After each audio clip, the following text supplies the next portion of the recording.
Sa ngalan ng Ama at ng Anak at ng Espiritu Santo. Panginoon, isugo mo ang iyong espiritu at pagpanibaguhin mo ang muka ng aming mundo. Ang mabuting balita sa araw na ito ay mula sa Ebanghelyo ni San Mateo, Kapitulo 16, versikulo 24 hanggang 28. At dito ay nagsasalita si Jesus patungkol sa mga nais sumunod sa Kanya. Kanyang sinabi, ang sinumang nagnanais sumunod sa akin ay kinakailangang itakwil niya ang kanyang sarili, pasanin ang kanyang krus at sumunod sa akin. At ito ay mahalagang salita para sa buhay natin ngayon.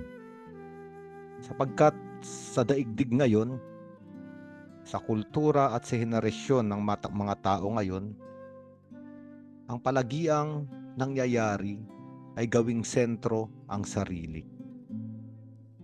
Individualismo, pagiging makasarili, palaging hinahanap ang kaganapan ng sarili, ang kaligayahan ng sarili, at palaging sinasabi ng tao, ako, ako, ako. Ngunit mahalaga ang sinabi rito ni Jesucristo. Kung nais nating sumunod sa Kanya, kailangan nating itakwil ang ating ako. At paano ito itatakwil? Kaya malinaw na sinabi rito ni Jesucristo, pasanin ang krus.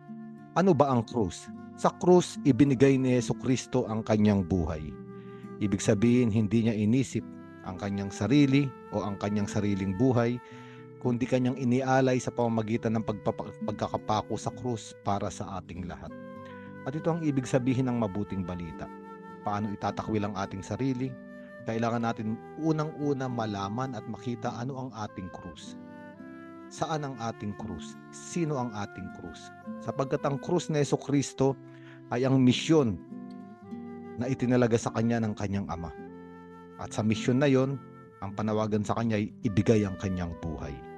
At sa araw na ito tayo tinatanong ng Diyos, ano ang misyon mo? Ano yung krus na pag-aalayan mo ng buhay? Ikaw ba ay isang ama? Kailangan mong itakwil ang iyong sarili at ang iyong krus ay ibigay ang buhay sa iyong asawa at mga anak. Ikaw ba ay isang ina? Itakwil ang iyong sarili at buhayin ang mga anak. Magluto, maglinis ng bahay, maglaba. Ikaw ba ay isang anak? Ano ang iyong krus? Maging isang anak. Itakwil ang sariling kalooban, ang sariling kagustuhan at sumunod sa mga magulang. Ikaw ba ay estudyante? Anong krus ng isang estudyante? Mag-aral. Itakwil yung sariling kaligayahan, yung mga pag-aaliw sa daigdig, umupo sa isang lamesa, hawak ang libro para mag-aral.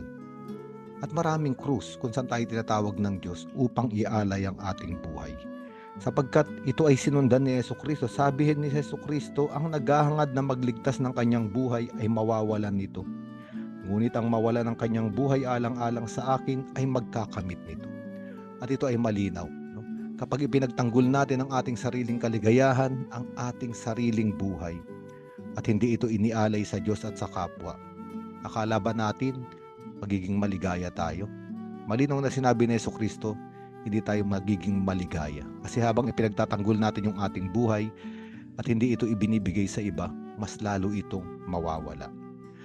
Ngunit habang ibinibigay natin ang ating buhay sa Diyos at sa kapwa, mas lalong nagkakaroon ng kahulugan ng buhay.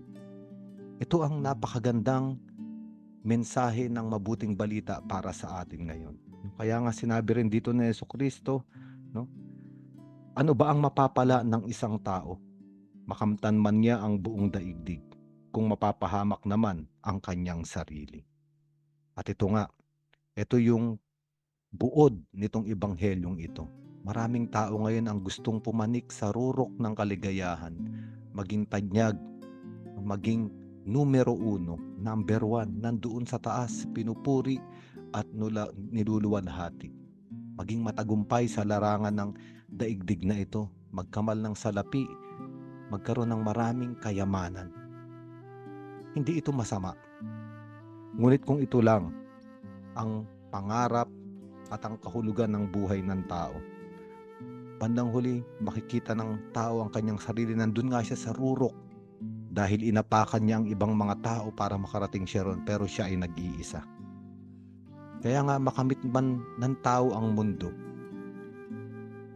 ngunit mapapahamak naman ang kanyang sarili. Ano ang kabuluhan nito? Kaya nga maraming tao, no? Kung titignan natin, sikat na kilalang mga artista, kilalang mga politika, kilalang mga awit, mga tanyag na tao, nababalitaan natin na kinuha ang kanilang sariling buhay. Bakit kaya? Hindi natin sila hinahatulan o hinuhusgahan. Ngunit kung mabubuhay lang tayo para sa ating sarili, isang araw kapag narating natin yung nais nating marating, makita natin wala palang kahulugan iyon. Yung tagumpay ay magiging kabiguan. Kaya nga, sabi sa atin ng ating Panginoon dito sa Ebanghelyong ito, no? Ibigay ang buhay. Itakwil ang sariling kaligayahan at ialay ang ating buhay sa Diyos at sa ating kapwa. Ito ang totoong magbibigay ng kaligayahan. At dito magkakaroon ng totoong kahulugan ang ating araw-araw na paglalakbay sa buhay. Sa ngalan ng Ama at ng Anak at ng Espiritu Santo.